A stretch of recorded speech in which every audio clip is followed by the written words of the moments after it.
President Valentino, thank you so much for sitting down with me and chatting at the last day of the Federation of Canadian Municipalities. As the president of AMM, why is it important for AMM and Manitoba municipalities to be at a convention like this?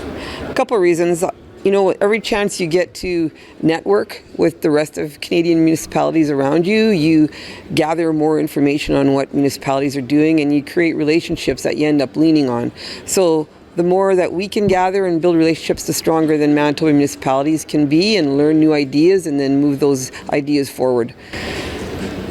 I gotta broach the subject, if you don't mind, for a second, because everyone's thoughts and prayers are with the people of Manitoba this week as we celebrate municipalities, but we're also worried about municipalities, especially Flin Flon, Lynn Lake. As president of AMM, as a Northern municipal leader, you're getting the reports that everyone else is getting. Take me through what you're feeling right now, if you don't mind. Exhaustion is what we're feeling, and I think I said earlier today, you know, you come to these conferences to have a really good time and stay out late and have fun, and we've been, you know, more so staying up late, having calls and messages and texts and phone calls and stuff, and really not sleeping very good. So exhaustion would be right up there, but I can tell you, unfortunately, you learn a lot when you go through crisis situations, and, you know, I thank you for your comment. Yeah, absolutely. Northern Manitoba is on fire, and we have some great concerns with the town of Lynn Lake and the city of Flin Flon and many of our Indigenous communities that surround us. So a couple of takeaways I can say from that is I've learned, even speaking with Gerald, who's the mayor of Lloydminster, who talk about creating relationships Canadian-wise, border cities and border towns, our premiers need to know that there needs to be a conversation if we're going to have interprovincial barriers, a discussion, interprovincial barriers when it comes to emergencies or putting your province into a state of emergency. Border towns and communities need to be a part of that, because I live in Manitoba on my front step, you might be living in Saskatchewan on your front step. I'm evacuated, you're not. Causes a lot of confusion, I think, and makes it hard for municipal leaders in times of crisis. So I really hope that that can be something that we can get some conversations going. That's definitely something that needs to be discussed. A lot of outpouring of support for the people of Flin Flon and Lynn Lake and other northern communities, First Nations. When you're here and you're speaking to delegates from across Alberta and Saskatchewan, which are going through relatively the same thing, there must be a sense of, I don't want to say brotherhood, because it's the worst brotherhood to be part of, but there must be a sense that we're all in this together. No matter what happens in Lynn Lake or Flin Flon, the people of Alberta will support them. The people of Nova Scotia will support them. So it must give a little bit of a reassurance, even though we're seeing pictures on TV right now. Yeah, for sure. I mean, you know, the theme of this conference at FCM couldn't be better, stronger together, better together.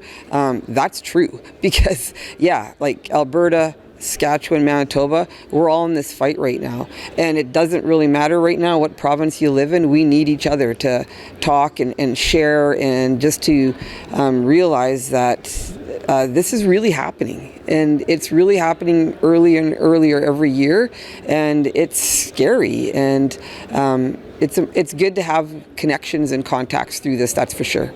I can imagine what you're going to be going home to, but I've got to ask a simple question about the Federation of Canadian Municipalities Convention. What do you take back from this convention to make sure that the advocacy work that you did here, the work that was started here, doesn't end the moment you get on the plane to get back to Winnipeg to fly up to Thompson? Well, first off, I'm going to drive back to Thompson. Okay. Because I want to buy my bedding plants and garden stuff, so I brought my truck, and I'm going to make that long ride home. So for you, it's nothing, though. It's not a long ride. I can do it. So, you know, a couple of takeaways. You know, I think that, and I'm hoping that there's been more of a message about how important rural municipalities are in Canada's whole big picture. And, you know, for Manitoba, you know, we're a little bit unique that we're the center of Canada, and we have really, you know, one big city, Winnipeg, and of course the city of Brandon. But rural voices in rural Manitoba really matter, and that's important to us in Manitoba, and that's important when we advocate for Manitoba municipalities, that whatever federally government, you know, plans or projects or grant applications that they've put out there, that there has to be a rural lens to them, and that's a real part of our advocacy for Manitoba municipalities. I want to turn to your role as second vice president now, because you're officially entering your supposed to be second vice president year, but due to the things that happened, they happened, and you've been second vice president for some time. You're losing Scott Pierce, but you're gaining a new member from Dorval, the mayor. Are you looking forward to the table officers and this new era of FCM as you enter into the great unknown with the Carney government? I feel like we've already been in the big unknown since this all happened these last 12 months, but excuse me. Well, I think one of the things is I got to make my New Year's resolution to learn French, because that's going to matter now on the table officers, I think. But all joking aside, because of a bit of the chaos we've been living in with U.S. and even a Canadian federal election, we've all really got to know each other quickly and really stepped up. So ironically, we've built a really kind of close network because we had to, and that's a good thing. So I just think we are just continuing moving on as we have been, and it was a fast pace, and so I think that we'll just continue that, and that's good, that momentum. Unfortunately, it's on the backs of U.S. tariffs, and we had to do all that, but yeah, it's going to be good. You were relatively an unknown to the Federation of Canadian Municipalities as of Calgary last year, and you were a self-described unknown. Looking back on the last year, many municipal leaders might be going back to their community and say, is it worth it?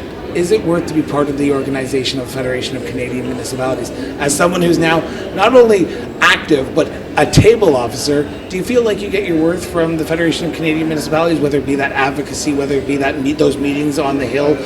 What do you get from being part of FCM that you're like, this is why we do it? You're absolutely right. I was a complete unknown. I was not aware of FCM as in depth, I guess, as I do now. So do I think, yeah, I certainly do. After I see the work that FCM has done with the U.S. tariffs and right away going to work for Canadian municipalities, absolutely. And I see now the opportunity that we have with a new Canadian government.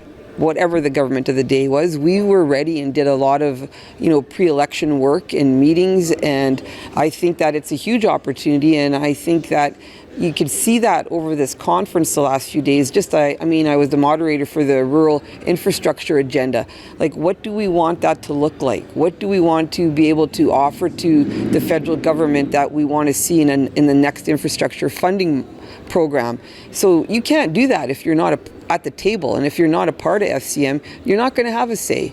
So we have to try and we have to speak up. That's our role, and it's a privilege to serve, and we have to do our best and try because we're being given this opportunity to serve. So yeah, I think it's definitely worth it. President Valentino, it's always a pleasure. Our hearts are with you at this time right now, but I look forward to seeing you in Winnipeg.